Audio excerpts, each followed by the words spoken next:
സ്വപ്നത്തിൻ താമര പൊയ്കയിൽ വന്നിറങ്ങിയ രൂപവതി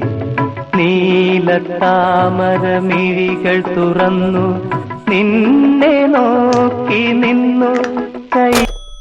ൂർമതൻ വാസന്ത നന്ദനത്തോപ്പിൽ ഒരു പുഷ്പം മാത്രം, ഒരു പുഷ്പം മാത്രം ദേശീയ